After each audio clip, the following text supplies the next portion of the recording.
مولانا کو بھی اچھا لگتا ہے اب اس ایک بحث کو شروع کیا جائے، سے گزارش ہے کہ سورہ فاتحہ والدین گورنر صاحب و سرکار جہاں بنت سید حسین کی روح کو احساس فرمائیں۔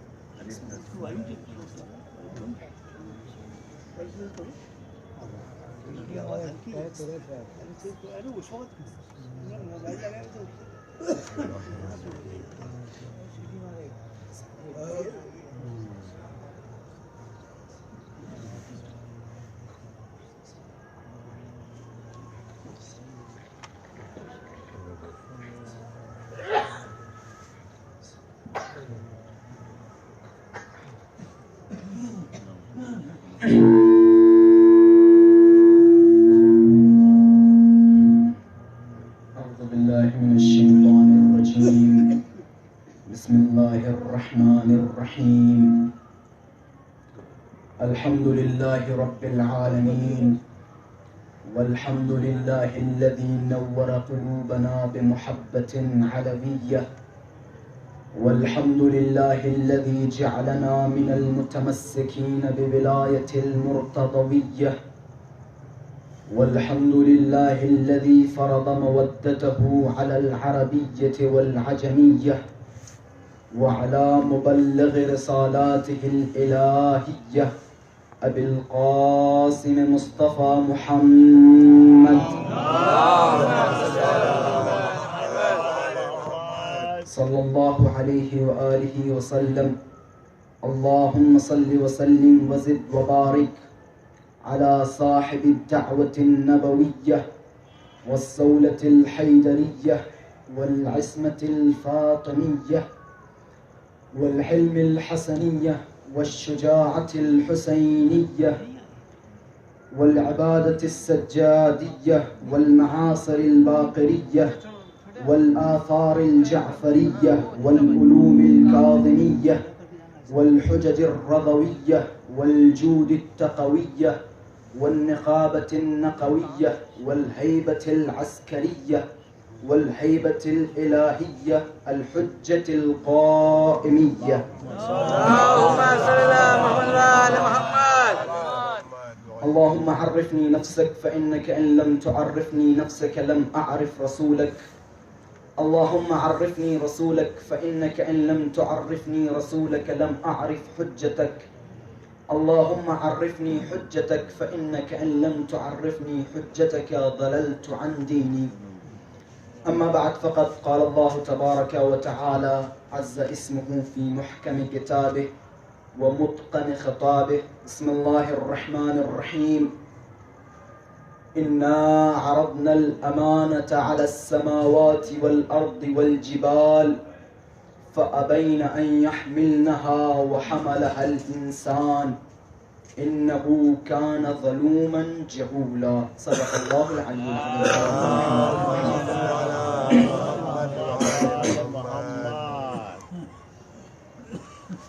عزیزان محترم، جیسا کہ آپ لوگوں کے سامنے قرآن مجید کی اس آیہ کریمہ کی تلاوت کا شرف حاصل کیا ہے، قرآن ایک ایسی کتاب ہے کہ جس میں ہر خشک تر موجود ہے.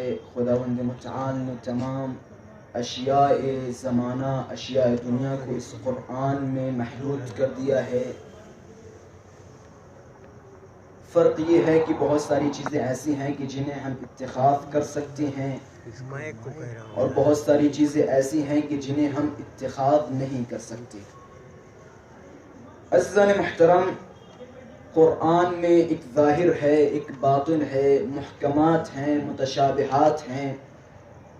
محکمات و متشابہات اس کی ایک مفصل بحث ہے، لیکن جو قرآن میں ظاہر ہے یا باطن ہے، ظاہر ممکن ہے ہم اور آپ سمجھ سکیں، ہم اور آپ جانتے ہوں، یا یہ کہ کچھ ظواہر ایسے ہیں کہ جن کو صرف و صرف علماء حضرات جانتے ہیں.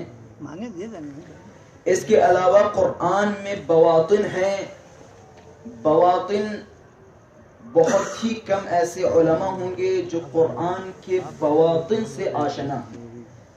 وَإِلَّا ممکن نہیں ہے کہ ایک انسان کی جس کی فکر آلودہ ہو اور وہ قرآن کے بواطن سے آشنا ہو جائے. قرآن کے بواطن کے لیے ضروری ہے کہ ہم ائمہ کی طرف رجوع کریں. بغیر رجوع کیے ہوئے مسئلہ حل نہیں ہو سکتا، کیونکہ قرآن کے بواطن کا علم صرف و صرف اذوات ائمہ حضرات کے پاس ہے. اس کے علاوہ قرآن کے بواطن کا علم کسی کے پاس نہیں. قرآن کا جب باطنی مسئلہ آ جاتا ہے تو ہم مجبور ہو جاتے ہیں کہ ائمہ کی طرف رجوع کریں، وَإِلَّا مسئلہ حل نہیں ہوگا. تو عزیزان محترم، جیسا کہ میں نے آپ لوگوں کے سامنے خداوند متعال کی ایک مشہور و معروف آیت کی تلاوت کا شرف حاصل کیا ہے کہ جس میں خداوند متعال ارشاد فرما رہا ہے کہ ہم نے اپنی امانت کو عرض کیا. کس کے سامنے عرض کیا؟ آسمانوں کے سامنے عرض کیا، زمینوں پہ عرض کیا، پہاڑوں پہ عرض کیا. فَأَبَيْنَ أَن يَحْمِلْنَهَا وَأَشْفَقْنَ مِنْهَا، آسمانوں نے انکار کر دیا، وَأَشْفَقْنَ مِنْهَا، اور اس امانت سے ڈر گئے. اشفقنا یعنی امانت کیا ہے؟ یہ کیسی امانت ہے کہ جسے آسمانوں پہ عرض کیا گیا، آسمان ڈر گیا، آسمان نے انکار کر دیا کہ پروردگارہ ہم میں استطاعت نہیں ہے کہ اس امانت کو حمل کریں. عزیزان محترم، اگرچہ اس آیت کے حوالے سے آپ نے گفتگو سنی ہوگی، لیکن جیسا کہ میں نے بتایا ہے قرآن کی ظواہر ہیں، بواطن ہیں. تو ایسا ہوتا ہے کہ بہت ساری آیات ہم سنتے ہیں، ان کے حوالے سے مجالس سنتے ہیں، ان کی تفسیر سنتے ہیں، لیکن بعض آیات کے کچھ ایسے پہلو ہوا کرتے ہیں کہ جن کی طرف ہماری نظریں نہیں جاتی ہیں.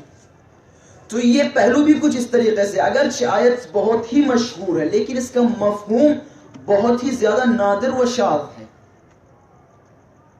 سوال کریں گے من این اتت هذه الامانہ، هل هي امانۃ السماویہ ام هي امانۃ الارضیہ؟ آیا جس امانت کے بارے میں خداوند متعال عرض کر رہا ہے کہ میں نے اس امانت کو آسمان کے سامنے پیش کیا، زمین کے سامنے پیش کیا، پہاڑ کے سامنے پیش کیا، نہ کہ صرف ان لوگوں نے انکار کیا، منع کیا کہ پروردگارہ ہم میں استطاعت نہیں ہے، بلکہ ڈر گئے، لرز گئے کہ پروردگار یہ امانت اور ہم کہاں اور یہ امانت کہاں. تو سمجھ میں آتا ہے کہ یہ امانت کوئی عجیب چیز ہے. سب سے پہلے میں بتاتا چلوں امانت کہتے کسے. امانت یعنی میں نے یا کسی شخص نے کسی کو ایک چیز دی اور اس سے طلب حفاظت کی.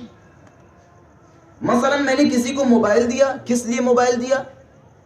میں نے سمجھا کہ اس کے پاس اگر موبائل دوں گا تو یہ سلامت رکھے گا، میں نے اسے اہل سمجھا. میں نے کسی کو موبائل دیا تو موبائل دینے کا مطلب کیا ہے؟ یعنی میں نے اس سے طلب امانت کیا ہے، یعنی طلب محافظت کیا، یعنی میں نے اس کو موبائل دیا اور طلب کیا ہے کہ آپ اس کی حفاظت کریں. اسے کہتے ہیں امانت. مثلا آپ 2 کروڑ روپیہ لیں، 2 کروڑ روپیہ لینے کے بعد آپ ہر کسی کے پاس جائیں کہ بھائی صاحب میرے 2 کروڑ روپیہ آپ رکھ لیں گے. اگر وہ اہل نہیں ہوگا، اگر اس کے گھر میں رکھنے کی جگہ نہیں ہوگی تو فوراً انکار کر دے گا کہ 2 کروڑ روپیہ اور ہم. تو اسی طریقے سے یہ امانت ہے. صلوات پڑھیں محمد اللہم صلی علی محمد وآل محمد. پیسوں کی بات آئی تو سب کے ذہن ادھر ادھر جا رہے ہیں موجودہ حالات کے حوالے سے.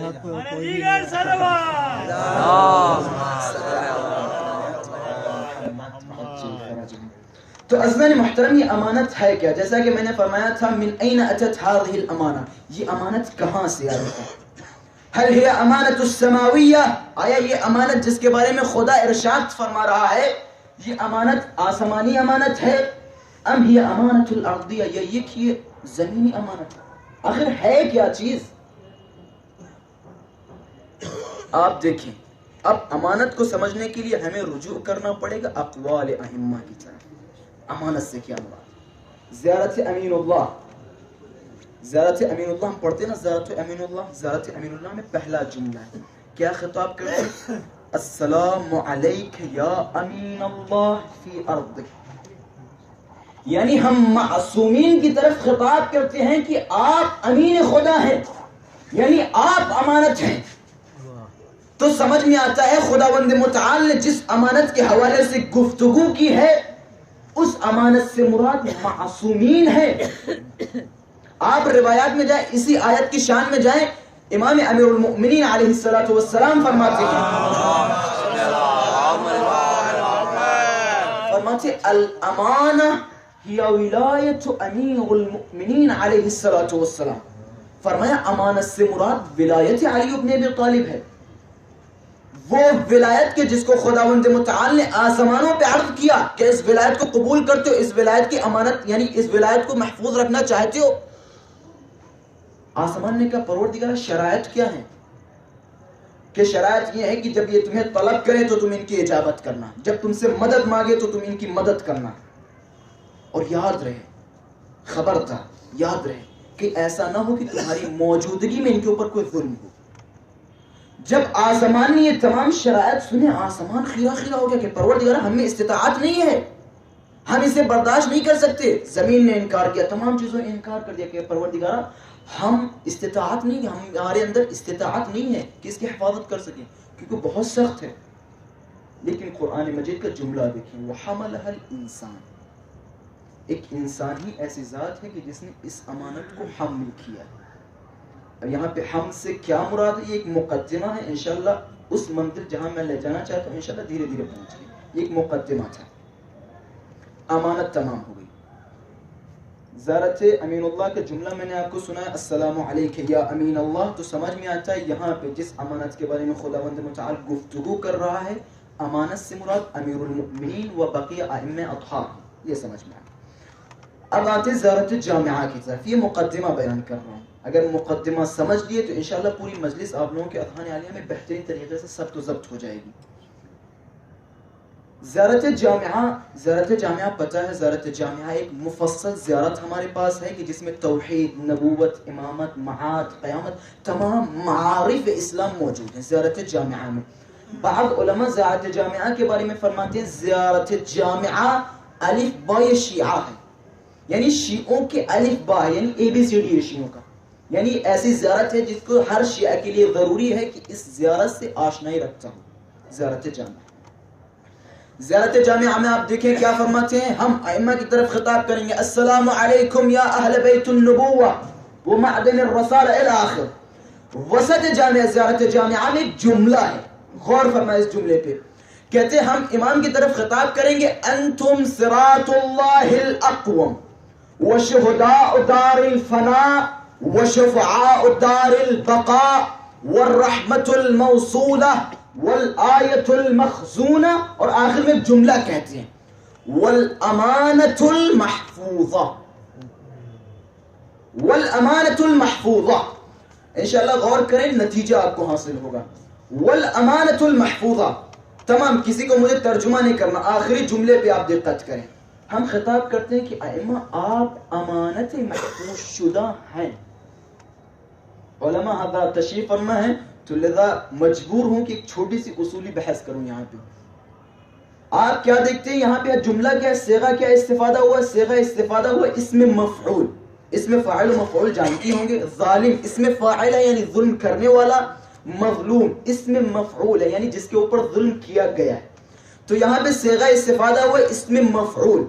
حافظ حفظ کرنے والا, محفوظ جسے حفظ کیا گیا ہے, یعنی ائمہ محفوظ ہیں. اس زیارت کے مطابق ہم کیا ترجمہ کریں گے, یعنی ہم کہیں گے آپ خدا کی طرف سے محفوظ شدہ امانت ہیں. لیکن میں کہتا ہوں کہ یہاں پہ یہ ترجمہ نہیں, یہاں پہ ترجمہ کچھ اور ہے. ترجمہ کیا ہے, میں اس آیت سے ربط دینا چاہ رہا ہوں ان کلمات کا. اصول میں آپ دیکھیں, اصول میں ایک وقت ہے کہ ایک شخص امام کے پاس آتا ہے, فرماتے ہیں مولا میرا فریضہ کیا ہے, میرا وظیفہ کیا ہے. تو مولا فرماتے ہیں اغسل یا اعد صلاۃ, یعنی غسل کرو. یعنی حکم کر رہے ہیں, امر کر رہے ہیں کہ جاؤ غسل کرو, جاؤ اپنی نماز دوبارہ پڑھو. تو اسے کہتے ہیں حکم صریحاً, امر صریحی, یعنی صریحاً امر کر رہے ہیں کہ آپ جاؤ نماز پڑھو, جاؤ غسل کرو. یہ ہو گیا, یہ بھی حکم ہے. آئیے دوسرے وقت میں کوئی امام کے پاس جاتا ہے, کہتا ہے مولا میرا فریضہ کیا ہے, میری تکلیف کیا ہے. تو مولا فرماتے ہیں یغتسل, یا فرماتے ہیں یعید الصلاۃ. کہتے ہیں یعنی امام یہاں پہ امر نہیں کر رہے ہیں, خبر دے رہے ہیں. جملے فعلیہ یہاں پہ خبر دے رہے ہیں یعنی یغتسلو، یعنی امام نے فرض کیا ہے کہ آپ کو یہ کام پہلے ہی انجام دینا چاہیے تھا. یعید صلاۃ، تمہیں پہلے ہی نماز کو اعادہ کرنی چاہیے تھی، امام نے یہ فرض کیا ہے. تو یہاں پہ علماء اصولیون کفایہ میں یہ بحث ہے، علماء اصولیون یہاں پہ فرماتے ہیں کہ دوسرا والا جو جملہ آپ نے دیکھا یغتسل، یہ امر میں اس امر صریح سے شدید تر. اسے اردو میں سمجھانے کے لیے ایک مثال چھوٹی سی. بادشاہ، ایک وقت ہے بادشاہ کہتا ہے کہ پانی لاؤ، حکم ہے یہ بھی، پانی لاؤ حکم ہے. ایک وقت ہے کہ بادشاہ کہتا ہے آپ کو پانی لانا ہے. تو یہ آپ کو پانی لانا ہے یہ اگرچہ خبر ہے لیکن امر میں اس سے شدید تر ہے. تو یہ میں کہنا چاہتا ہوں کہ یہاں پہ والامانۃ المحفوظہ، جو یہاں پہ جملہ یہاں پہ آیا، اگرچہ یہ خبر ہے، اگرچہ اس میں مفعول ہے، لیکن دراصل یہ حکم ہے، امر ہے. علامہ مجلسی اپنی کتاب روضۃ المتقین میں فرماتے ہیں والامانۃ المحفوظہ سے مراد ای الامانۃ التي یجب علی الناس حفظها، یعنی ایسی امانت کے جس کے بارے میں لوگوں پر واجب ہے کہ اس امانت کی حفاظت کریں. یعنی آج ہمارا اور آپ کا فرض ہے کہ اس امانت کی حفاظت کریں. اب یہاں پہ سوال، کس طریقے سے امانت کی حفاظت کریں؟ جیسا کہ میں نے سوال پہلے ایجاد کیا تھا، من این اتت هذه الامانہ، هل هي امانت السماویہ ام هي امانت الارضیہ؟ یہ امانت ہے کیا چیز؟ یہ امانت کہاں سے آئی ہے؟ بس آپ کی منزل جہاں میں آپ کو لے آنا چاہ رہا تھا وہاں پہ پہنچ گئی. یہ امانت کہاں سے آئی ہے؟ امیر المؤمنین مخلوق زمینی ہے یا آسمانی ہے؟ امیر المؤمنین کہاں کے رہنے والے ہیں؟ امیر المؤمنین کب خلق ہوئے ہیں؟ روایت کہتی ہے کہ رسول خدا صلی اللہ علیہ وآلہ وسلم گھر پہ تشریف فرما تھے، کیا دیکھا؟ جبرائیل نازل ہوئے. تھوڑی دیر جبرائیل و رسول خدا میں گفتگو شروع رہی، کیا دیکھا کہ ایک جوان گھر میں داخل ہوتا ہے. جیسے ہی جوان گھر میں داخل ہوا، کیا دیکھا؟ جبرائیل اپنی جگہ سے کھڑے ہو گئے. جبرائیل احترام میں اپنی جگہ سے کھڑے ہو گئے. رسول خدا نے خطاب کیا، یا جبرائیل اتعرف هذا الشخص، کہ جبرائیل تم انہیں جانتے ہو؟ جبرائیل کا جملہ دیکھیں. جبرائیل فرماتے یا رسول اللہ کیف لا يعرف التلمیذ استاذ، کہ یا رسول اللہ کیسے ممکن ہے کہ ایک شاگرد اپنے استاد کو نہ پہچانے؟ سبحان اللہ. کہ کیسے ممکن ہے کہ ایک تلمیذ، ایک شاگرد اپنے استاد کو نہ پہچانے؟ کہ عجب، کہ ذات علی ابن ابی طالب تمہارے استاد ہے؟ کہ نعم یا رسول اللہ، علی ابن ابی طالب میرے استاد ہیں. کہ کیسے؟ کہ یا رسول اللہ حینما خلقنی اللہ، جیسے خداوند متعال نے مجھے خلق کیا، فسأل عنی، مجھ سے سوال کیا، من انت ومن انا، کہ تم کون ہو میں کون ہوں. جبرائیل کا جملہ دیکھیں کہ یا رسول اللہ فتحیرت فتعجبت، کہ متحیر ہو گیا، حیران ہو گیا، آخر جواب کیا دوں؟ فتحیرت متحیر ہو گیا، فتعجبت متعجب ہو گیا، کیا جواب دوں؟ فرأیت الی ساق العرش، کہ عرش کی طرف دیکھا کہ ایک نور ہے جو میری طرف بڑھتے چلا آ رہا ہے. سبحان اللہ. نور میرے قریب آیا، کہ یا جبرائیل یا فلا قل انت رب الجلیل وانا عبدک جبرائیل، کہ کہہ دو کہ تو میرا پروردگار ہے، میں تیرا بندہ جبرائیل ہوں. قصہ ختم. اس کے آگے دیکھیں، رسول خدا فرماتے جبرائیل متى صارت هذه القصہ. بحث یہاں ہے. میں نے کہا تھا نا امیر المؤمنین زمینی ہے یا آسمانی ہے؟ کہاں سے امیر المؤمنین، کہاں سے تعلق رکھتی ہیں؟ کہ یا جبرائیل متى صارت هذه القصہ، یہ قصہ کب کا ہے، یہ حادثہ کب کا ہے؟ یہاں پہ دقت کریں. جبرائیل کہتے ہیں یا رسول اللہ هناك نجم في السماء يطلع بعد كل 70 سنہ. کہہ رہے یا رسول اللہ وہاں ایک ستارہ ہے، نجم فی السماء، ایک ستارہ ہے جو ہر 70 سال میں ایک بار طلوع کرتا ہے. کیا عجب، ہر 70 سال میں ایک بار طلوع کرتا ہے. اس کے آگے جملہ دیکھیں، رسول خدا پوچھ رہے جبرائیل یہ قصہ کر، یعنی تم کب پیدا ہوئے ہو؟ کہہ رہے وہاں پہ ایک ستارہ ہے جو 70 سال میں ایک مرتبہ طلوع ہوتا ہے، فرأیتہ 70 مرہ، کہہ رہا میں نے اس ستارے کو 70 بار دیکھا، کہ وہاں ایک ستارہ ہے جو 70 سال میں ایک بار طلوع ہوتا ہے، اور اس ستارے کو میں نے 70 بار دیکھا ہے۔ سبحان اللہ۔ کہ اچھا 70 بار؟ اب ایک جملہ میں حدیثوں سے ہٹ کے ایک جملہ اپنی طرف سے کہنا یہ چاہ رہا ہوں، اب پتہ نہیں 70 سال دنیاوی ہیں یا اخروی ہیں، یہی نہیں سمجھ سکتے 70 سال دنیاوی ہیں یا اخروی ہیں۔ رسول خدا نے خطاب کیا جبرائیل اگر تم اس ستارے کو دیکھو گے تو کیا پہچان جاؤ گے؟ کیا رسول اللہ کیسے ممکن؟ جس ستارے کو میں نے 70 مرتبہ دیکھا ہو، کیسے ممکن ہے کہ میں اس ستارے کو نہ پہچانوں؟ روایت کہتی ہے، امام صادق سے روایت کہتی ہے کہ امیر المؤمنین، یہ جو میں نے آپ کو پورا قصہ سنا، یہ پورا قصہ روایت ہے، ایسا نہیں کوئی تاریخ وغیرہ، روایت معتبر ہے۔ جیسا کہ جن افراد نے میری مجلس سنی ہے وہ جانتے ہیں کہ میری مجلس میں اکثر روایت و حدیث، اس کے علاوہ کچھ نہیں رہتا، آپ جانتے ہیں بہتر طریقے سے۔ اور بہت دن ہو گئے میں نے فضائل بھی نہیں پڑھے، تو کچھ لوگوں نے کہا ہے کہ فضائل بھی کچھ سنائیے، تو لہذا فضائل بھی میرے اسی انداز میں ہے، تحقیقی انداز میں۔ ضروری نہیں کہ آپ واہ یا کسی جو آج ہمارے معاشرے میں ہے وہ چیز آپ دکھائیں، بس یہ ہے کہ آپ غور سے سنیں اور ان فضائل سے اپنے دل کو خوشحال کریں، اپنے دل پہ لیں، اس کا اثر ہو۔ تو عزیزان محترم، جبرائیل سے کہا رسول خدا نے یا جبرائیل اگر تم اس ستارے کو دیکھو گے تو پہچان جاؤ گے؟ کہ نعم یا رسول اللہ، بے شک میں پہچان جاؤں گا۔ روایت کہتی ہے امیر المؤمنین بیٹھے ہوئے تھے، امیر المؤمنین کی پیشانی پہ رسول خدا نے ہاتھ رکھا کہ یا جبرائیل انظر الی ھذا، کہ جبرائیل اس طرف دیکھو۔ جبرائیل جیسے ہی دیکھتے فرماتے یا رسول اللہ واللہ ھذا هو النور، کہ خدا کی قسم وہ ستارہ جو میں نے 70 بار دیکھا ہے وہ یہی ستارہ ہے، سبحان اللہ، جو ستارہ میں نے 70 بار دیکھا وہ یہی ستارہ ہے۔ تو سمجھ میں آتا امیر المؤمنین آج اور کل کے نہیں ہے، یہ نہ سوچے کہ امیر المؤمنین عام الفیل یا ہجری میں ہمارے درمیان آگے تمام نہیں، یہ ان کی لطافت ہے، یہ ان کا کرم ہے کہ انہوں نے ہمارا لباس پہنا اور ہمارے درمیان آئے، یہ ان کا احسان ہے، وَإِلَّا ہم کہاں اور امیر المؤمنین کہاں؟ ہم محتاج ہیں، امیر المؤمنین محتاج نہیں ہیں۔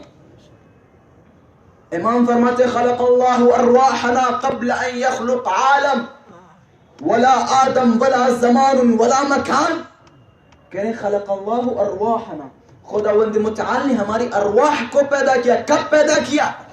قبل ان یخلق عالم، قبل از ان کے عالم کو پیدا کرے، ولا آدم ولا زمان ولا مکان، نہ ہی آدم کو کوئی وجود، نہ ہی زمان کا کوئی وجود، نہ ہی مکان کا کوئی وجود۔ روح کب پیدا ہو یہ دیکھیں، قبل ان یخلق، ایسا عالم کا کوئی وجود نہیں تھا امیر المؤمنین کی جب خلقت ہوئی، آدم کا کوئی ہم یہ سمجھتے ہیں کہ امیر المؤمنین آدم کی نسل سے ہے، نہیں، انشاءاللہ میں آخر میں بیان کروں گا، اس حوالے سے بھی ایک روشنی ڈالوں گا۔ کنا نورا بین یدی رب العالمین ثم فتق النور نورین، ہم نور تھے خداوند متعال کے نزدیک، ثم فتق النور نورین، پھر خداوند متعال نے اس نور کے 2 ٹکڑے کیے، فخلق من نور علی زمان و مکان، پھر علی کے نور سے زمان و مکان کو خلق کیا۔ اصل زمان و مکان یہ تمام کی تمام بصدقہ امیر المؤمنین خلق ہوئے۔ حینما خلق اللہ آدم، جب خداوند متعال نے آدم کو خلق کیا، ایک صلوات پڑھے محمد۔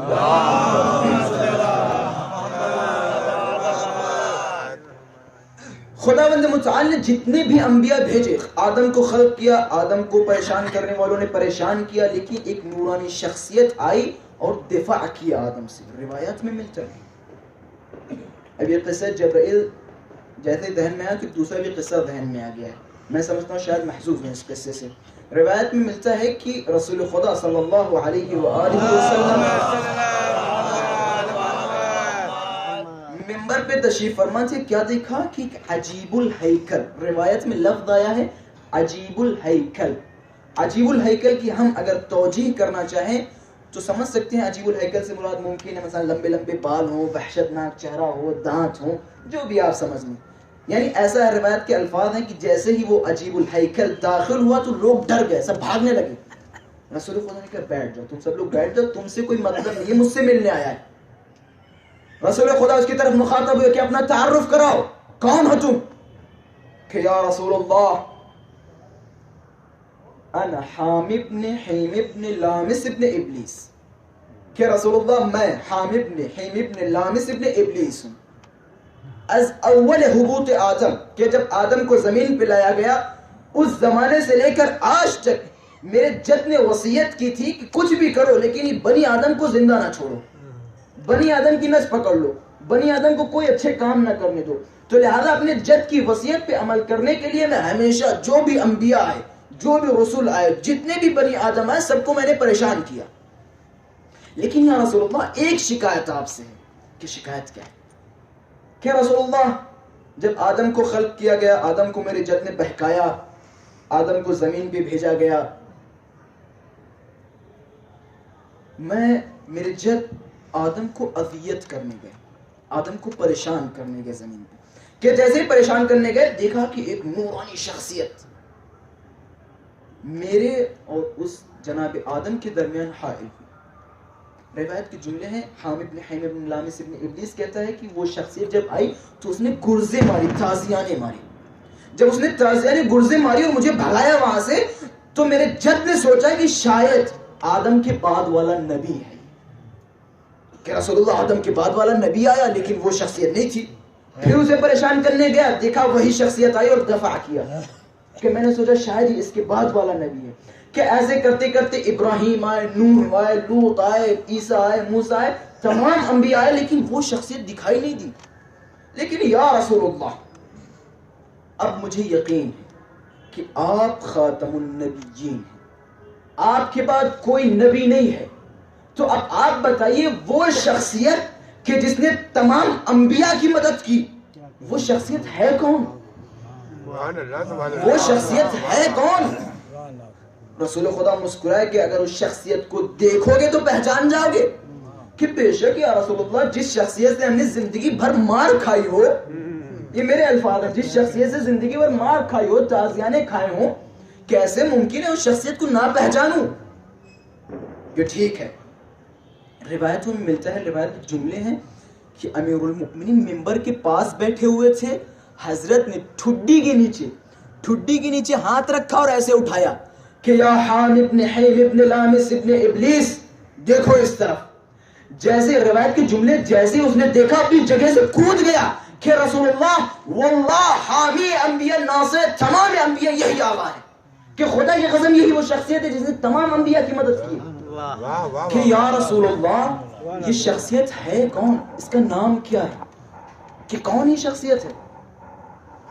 روایت کے جملے رسول خدا نے فرمایا یا حام ابن حیم ابن لامس ابن ابلیس ذاک اخی وابن عمی ووارثی ووصی وموضع سری ابا الحسنین مولا الکونین امام الثقلین یعصوب الدین رئیس الموحدین قاعد غر المحجلین امام المتقین علی المؤمنین اسد اللہ الغالب غالب کل غالب مظہر العجائب علی ابن ابی طالب صلوات اللہ.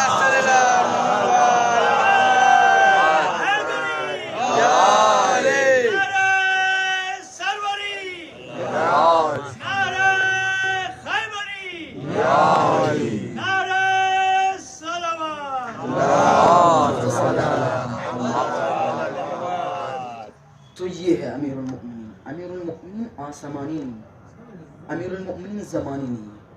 پتہ نہیں خلقت امیر المؤمنین کب ہوئی ہے، کب امیر المؤمنین کو خداوند متعال نے خلق کیا، ایسا کوئی بتا نہیں سکتا. آیت کی طرف چلتے ہیں. آیت میں کیا تھا؟ ہم نے امانت کو عرض کیا، امانت کو انکار کیا. ان لوگوں کے اندر استطاعت و توانائی نہیں تھی. جب خدا نے آدم کو خلق کیا، اب یہ بھی بحث آگے، اس کو بھی بتاتا چلو، ایک طریقے کے فضائلی ہیں انشاءاللہ محظوظ ہوں گے. خدا نے جب آدم کو خلق کیا، وہی مسئلہ ہے کہ امیر المومنین ہیں کب سے، کب ان کی خلقت ہوئی. ہم اور آپ سمجھتے ہیں کہ امیر المومنین جناب آدم کی نسل سے آئے، نہیں. روایت کے جملے، روایت کیا کہتی؟ جب خداوند حینما اراد اللہ ان یخلق آدم، جب خداوند متعال نے ارادہ کیا کہ آدم کو خلق کریں، خدا نے حکم کیا جبرائیل جاؤ زمین پہ جاؤ، زمین سے مٹی لے کے آؤ. لمبا قصہ آپ لوگوں کی تمام اذہان عالیہ میں محفوظ ہے. جبرائیل زمین سے مٹی لے کے آئے، خداوند متعال نے آدم کا پتلا تیار کروایا.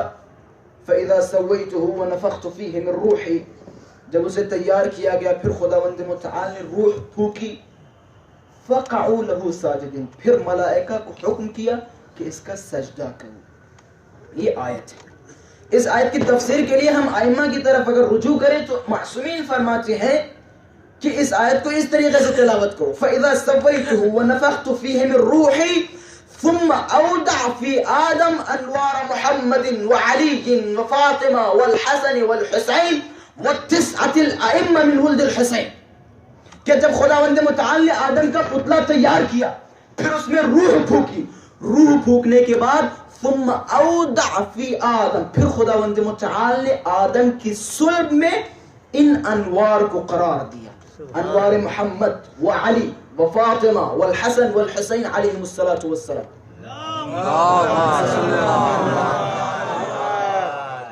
پھر آدم کی صلب میں ان ہستیوں کو قرار دیا.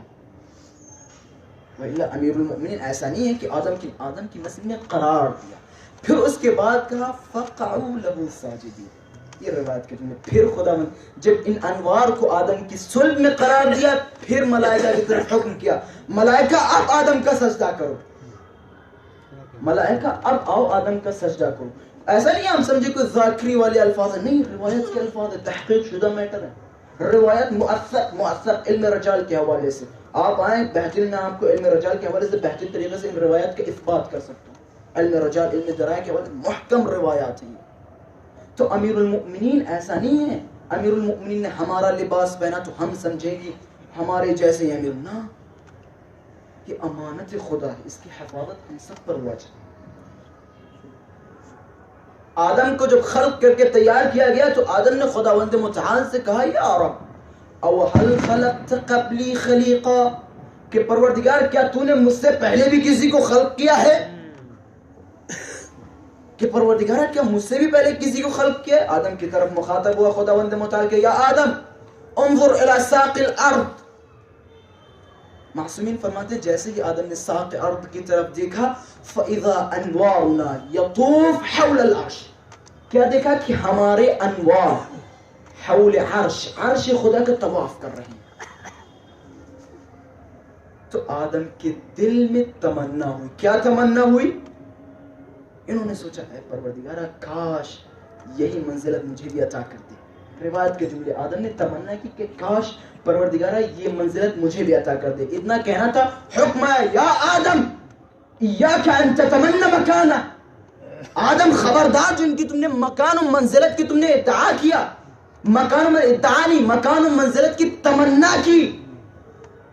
پھر روایت کے جملے ثم خطب اللہ الی خلقہ، پھر خداوند متعال نے اپنی خلق کی طرف مخاطب ہو کے کہا کہ ایاکم فمن ادعا منزلتهم منی ومحلهم من عظمتی عذبته عذابا لا اعذبه احدا من العالمین. کہ خبردار تم میں سے کوئی ان کی منزلت کا ادعا کرے، جو ان کی جاہگاہ میرے نزدیک ہے اس منزلت کی کوئی تمنا کرے.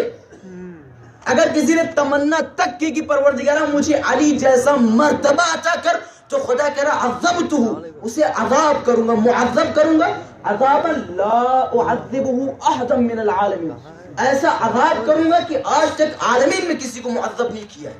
سبحان اللہ. جس نے صرف و صرف تمنا کی اس جائے گا. میں اسی آیت پر رب دے رہا ہوں، اگر کسی نے صرف و صرف تمنا کی تو اسے عذاب کروں گا، ایسا عذاب کہ عالمین میں کسی پہ ایسا عذاب نہیں ہوا ہوگا. عزیزان محترم، یہ امانت اسی طریقے سے یہ امانت آدم کے سامنے لائی گئی، آدم نے اسے قبول کیا. اسی طریقے سے تمام انبیاء کے سامنے یہ امانت لائی گئی، سب نے قبول کیا. یہاں تک جناب ابراہیم آئے، ابراہیم نے اس امانت کو قبول کیا. روایتوں میں ملتا ہے کہ جب یہ امانت کسی نبی کے سامنے پیش کی جاتی تھی تو ان کا بدن لرزتا تھا، ان کا بدن لرزتا تھا. روایتوں میں ملتا ہے کہ جب جناب ابراہیم نے سوال کیا پروردگارہ یہ حول عرش جو طواف کر رہی ہستیاں کون ہیں؟ تو کہا ان ہستیوں کو چھوڑو، یا ابراہیم انظر الی مقام علی، علی کی جا و منزلت کی طرف نظر ڈالو. روایتوں کو جملے جیسے ہی جناب ابراہیم نے علی کی جا و منزلت کی طرف نظر ڈالی، جناب ابراہیم کا بدن لرز گیا کہ پروردگار اتنی افضل مخلوقات تو نے خلق کی. جناب ابراہیم نے تمنا کی، کس چیز کی تمنا کی؟ کہ یا رب اجعلنی من شیعتک، کہ پروردگارہ مجھے علی ابن ابی طالب کی شیعوں میں قرار دے. جملے روایت کی کہ پروردگارہ مجھے علی کے شیعوں میں قرار دے. قرآن میں لفظ موجود ہے وَإِنَّ مِن شِيعَتِهِ لَإِبْرَاهِيمَ، پھر خداوند متعال ابراہیم کو جناب علی ابن ابی طالب کی شیعوں میں قرار دیا ہے. روایتوں میں آپ جائیں جناب عیسیٰ کو روح اللہ کیوں کہتے ہیں؟ روایت کے جملے جناب عیسیٰ کو روح اللہ اس لیے کہتے ہیں لِكَثْرَةِ صَلَاتِهِ عَلَى مُحَمَّدٍ وآل محمد، زیادہ صلوات بھیجنے کی وجہ سے محمد و آل محمد پہ جناب عیسیٰ کو روح اللہ.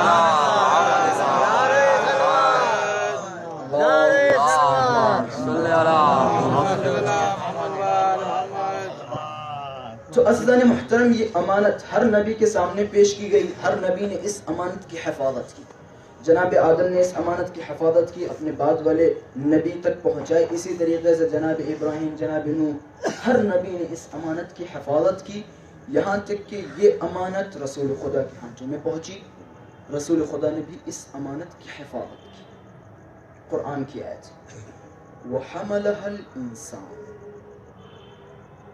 اس امانت میں خیانت ہوئی ہے ایک انسان کے ذریعے سے. وَحَمَلَهَا الْإِنسَانُ، حمل کیا اس امانت کو ایک انسان نے. روایت کے جملے ہیں الامانہ یا ولایت امیر المؤمنین والانسان هو ابو الشرور، والانسان هو ابو الشرور المنافق، کہ امانت سے مراد ولایت علی ہے اور انسان سے مراد حمل. حمل کا معنی یہاں پہ خیانت ہے. حملہ الانسان یعنی خانہ الانسان، کہ جس نے خیانت کی وہ ایک انسان ہے، کہ جس کو روایت میں کہتے ہیں الانسان هو ابو الشرور المنافق. ہر فاصل کل ظلم منه الى یوم القیامہ، ہر ظلم کی اصل اسی شرور سے نکلتی جس نے اس امانت میں خیانت کی. روایتوں میں لکھا ہوا ہے کہ اس شخص نے اس چیز کا ادعا کیا ہے، لفظ موجود ہے قد عرف، کہ جس نے یہ جانتا تھا کہ رسول کے بعد یہ خلیفہ ہے، جانتا تھا کہ ان کی منزلت ایسی ہے، ان کی جا و مقام ایسا ہے، لیکن اس کے باوجود اس امانت میں خیانت کی. جعل الحبل فی عنقه ویجر الیہ، گلے میں رسی ڈالی ویجرہ الیہ، اور اپنی طرف کھینچا. کس کے گلے میں رسی ڈالی؟ کس امانت میں خیانت کی گئی ہے؟ فَأَصْلُ كُلِّ ظُلْمٍ مِّنْهُ إِلَى يَوْمِ الْقِيَامَةِ، ہر ظلم جو معصومین پہ ہوا ہے اس کی جڑ، اس کی بنیاد وہی ابو شرور ہے، کہ جس نے سب سے پہلے اس منزلت، اس مقام کا ادعا کیا، اس چیز کے بارے میں ادعا کیا کہ جسے معلوم تھا کہ یہ منزلت صرف و صرف علی کی ہے، یہ مقام صرف و صرف علی کا ہے، لیکن اس کے باوجود اس امانت میں خیانت کی.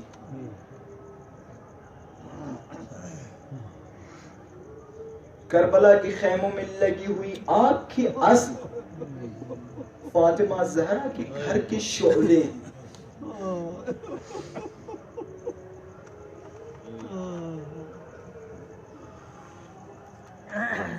جو آگ کربلا میں لگائی گئی تھی، کربلا کے خیموں میں جو آگ لگی تھی، اس کی اصل فاطمہ زہرا سلام اللہ علیہا کے گھر میں جلائی گئی لکڑیوں کی ہے. فما رماه اذ رماه حرملہ، آیت اللہ اسمانی کہتے ہیں فما رماه، کہ کربلا میں ہم اور آپ دیکھتے ہیں کہ حرملہ نے تیر چلایا. فما رماه اذ رماه حرملہ، کہ کربلا میں تیر چلانے والا حرملہ نہیں تھا، بل رماه من مہدا، کربلا میں علی اصغر کے گلے پہ اس نے تیر چلایا جس نے اس کی بنیاد رکھی. اگر یہ ابو شرور نہ ہوتا تو کربلا واقع نہیں ہوتی. ہر ظلم کی اصل وہی ہے جس نے امانت میں خیانت کی. ایسی کوئی امانت میں خیانت کرتا ہے؟ ایک ڈاکٹر جسے پتا چلا کہ لکھنؤ میں فلاں محلے میں سب مریض ہیں، امریکہ سے آیا ہوا ہے معالجہ کرنے کے لیے، بہترین آرائش کے ساتھ رہنے والا آدمی، امریکہ کا ڈاکٹر جو وائٹ ہاؤس میں رہتا ہے، لیکن وہ لکھنؤ میں مثلا گرد و غبار ہے، لائٹ کا کوئی انتظام نہیں ہے، کھانے کا کوئی انتظام نہیں ہے، لیکن وہ آیا ہے، کس لیے آیا ہے؟ اس نے کہا لکھنؤ میں معالجہ کرنے کے لیے جا رہا ہوں، لکھنؤ میں بہت سارے لوگ مریض ہیں مثلا، میں ان کا علاج کرنے جا رہا ہوں۔ تو آپ سوچیں وہ ڈاکٹر جب ہمارے درمیان آئے گا تو کیا اسے کوئی پتھروں سے مارے گا؟ کیا اس کے بچوں کو اسیر کرے گا کوئی؟ یہ کیسے مسلمان تھے جنہوں نے نہ کہ صرف امام حسین کو مارا، ان کے بعد ان کے بچوں کو اسیر کیا۔ روایتوں میں ملتا ہے کہ 4 بیویاں ایسی ہیں کہ جو کربلا کے 1 سال کے اندر ان کا انتقال ہو گیا۔ بس رب کے مسائل آپ کی ذہن سے تمام۔ 4 بیویاں ایسی ہیں کہ جو کربلا کے بعد 1 سال کے اندر ان کا انتقال ہو گیا۔ پہلی بیوی کا نام ہے ام البنین۔ روایت کے جملے ہیں کہ جناب ام البنین کو عباس کا بہت زیادہ درد تھا، عباس کا بہت درد تھا۔ یہ ہر روز جنت البقیع میں جایا کرتی تھی اور 4 قبریں بناتی تھی۔ 4 قبریں بنانے کے بعد چاروں کو مٹا دیتی تھی اور فرماتی تھی اے میرے شیروں میں تم پہ نہیں رہوں گی، میں اس غریب پہ رہوں گی کہ جس کی ماں نہیں، میں اس غریب پہ رہوں گی کہ جس کی ماں نہیں۔ ام البنین جب اشعار پڑھا کرتی تھی، جو مرثی تاریخ میں لکھا ہے، شیخ عباس قمی نقل کرتے ہیں کہ ام البنین کی مرثی بہت ہی سخت ہوا کرتے تھے۔ مروان جیسا آدمی جب گزرتا تھا جنت البقیع کے سامنے سے تو کہتا تھا یہ بی بی کون ہے، اس کی آواز میں درد بہت ہے، اس بی بی کی آواز میں درد بہت ہے۔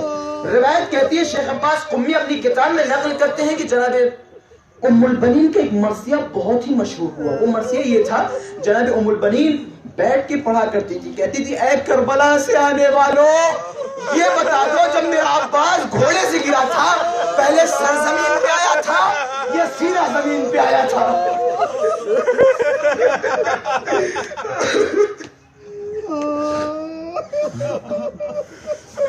اے کربلا سے آنے والوں، یہ بتاؤ جب میرا عباس گھوڑے سے گرا تھا تو پہلے سرزمین پہ آیا تھا یا سیدھا زمین پہ آیا تھا؟ دوسری بیوی ہے جناب لیلہ۔ جناب لیلہ روایات میں ملتا ہے کہ جناب لیلہ جیسے ہی کربلا سے مدینے پہنچی، جو بھی آدمی روضہ رسول پہ جاتا تھا وہ یہ ضرور پوچھتا تھا یہ بیوی کون ہے، یہ کون بیوی ہے جو ہمیشہ یہاں روتی رہتی؟ تو لوگ کہتے تھے یہ علی اکبر کی ماں ہے، یہ علی اکبر کی ماں ہے۔ جناب ام لیلہ کا بھی ایک بہت ہی مشہور مرثیہ ہے۔ جناب ام لیلہ کہا کرتی تھی اے میرے بیٹا علی اکبر، تیری ماں، تیرے مرنے کے بعد تیری ماں کا جینا مشکل ہے، تیرے مرنے کے بعد تیری ماں کا جینا مشکل ہے۔ تیسری بیوی کا نام ہے ام رباب۔ روایت میں ملتا ہے کہ جب تمام اسیروں کو جمع کیا گیا اور حرکت کربلا سے حرکت کے لیے آمادہ ہو گئے تو جناب سید سجاد سے جناب رباب نے فرمایا بیٹا مجھے کربلا میں ہی چھوڑ، بیٹا مجھے کربلا میں ہی چھوڑ۔ روایت کہتی ہے کہ جب یہ بیوی مدینے پہنچی تو ان کا روز کا معمول یہ تھا کہ ایک کٹورے میں یہ پانی لیا کرتی تھی اور سورج کی دھوپ کے نیچے بیٹھ جاتی تھی۔ بیٹھنے کے بعد ایک ہاتھ سر پہ مارتی تھی، واہ حجابہ، ایک ہاتھ سینے پہ مار کے کہتی تھی واہ علی اسغرا، واہ علی اسغرا۔ بس حضرت آپ کی سمجھ ہے تمام۔ بانی مجلس نے حکم کیا ہے کہ جناب زینب کے مصائب ضرور پڑھیں۔ چوتھی بیوی کا نام ہے زینب کبریٰ۔ بس آپ کی زحمت تمام، خدا ان آوازوں پر رحمت نازل فرمائے۔ روایت کہتی ہے کہ جیسے ہی جناب زینب مدینے میں داخل ہوئی سب سے پہلے روضہ رسول پہ پہنچی۔ روضہ رسول پہ پہنچنے کے بعد فرمایا نانا علی اکبر کو شہید کر دیا گیا، نانا عباس کے بازو قلم کر دیے گئے، نانا میں نے ایک اونچائی سے دیکھا تیرے حسین کو گھیرا ہوا تھا، کوئی تیر مار رہا تھا، کوئی نیزے مار رہا تھا، نانا جس کے ہاتھ میں تیر بھالے نیزے نہیں ہوا کرتے تھے وہ ہاتھوں میں پتھر لے کے تھے تیرے حسین کو مار۔ ایک جملہ بس آپ کی زحمت ہے تمام۔ روایت کے جملے ایک بہت ہی سخت جملہ، خدا کرے آپ سب برداشت کرے اور گریا کرے۔ روایت کا جملہ ہے کہ جناب زینب نے فرمایا نانا جان اگر یہ نامحرم ہو کر بچپنا ہوتا تو میں اپنے شانے دکھاتی کتنے تازیہ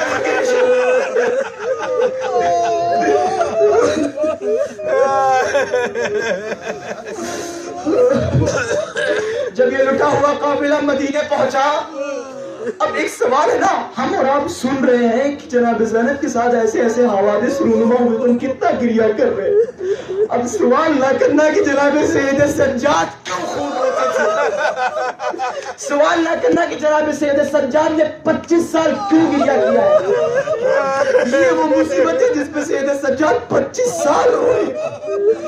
جب یہ قافلہ مدینے پہنچا تو کیا دیکھا، جناب سید سجاد نے کہا بشیر جاؤ مدینے میں حکم دے دو، جاؤ مدینے میں کہہ دو حسین کو قتل کر دیا گیا۔ بشیر مدینے میں جیسے ہی داخل ہوا آواز لگائی، الا یا اہل یثرب لا مقام لکم بہا قتل الحسین بکربلا، اے اہل مدینہ امام حسین کو کربلا میں شہید کر دیا گیا۔ یہ خبر جیسے ہی مدینے والوں نے سنی، کیا دیکھا، محمد حنفیہ دوڑتے ہوئے جناب سید سجاد کے پاس پہنچے۔ روایت میں ملتا ہے کہ جناب محمد حنفیہ نے خبر نہیں سنی کہ امام حسین کو قتل کر دیا گیا، صرف ان کو خبر ملی کہ مدینے میں قافلہ وارد ہو رہا ہے۔ محمد جیسے قافلے کے پاس پہنچے، کیا دیکھا، ایک پیر، ایک ضعیف شخص ہے جس کے ہاتھ میں عصا ہے، کمر خمیدہ ہے، داڑھی سفید ہے۔ محمد حنفیہ اس شخص کے پاس پہنچتے ہیں، فرماتے ہیں حسین کہاں ہے، کہ قد ذبح، حسین کو ذبح کر دیا گیا۔ کیا علی اکبر کہاں ہے، کیا قد قتل، علی اکبر کو قتل کر دیا گیا۔ کیا عباس کہاں ہے، کیا عباس کے شانے قلم کر دیے گئے۔ کیا جو ٹھیک ہے، یہ سب تو ٹھیک ہے، جو حسین کے ساتھ عورتیں گئی تھی، نامحرم گئی تھی، وہ کہاں ہے۔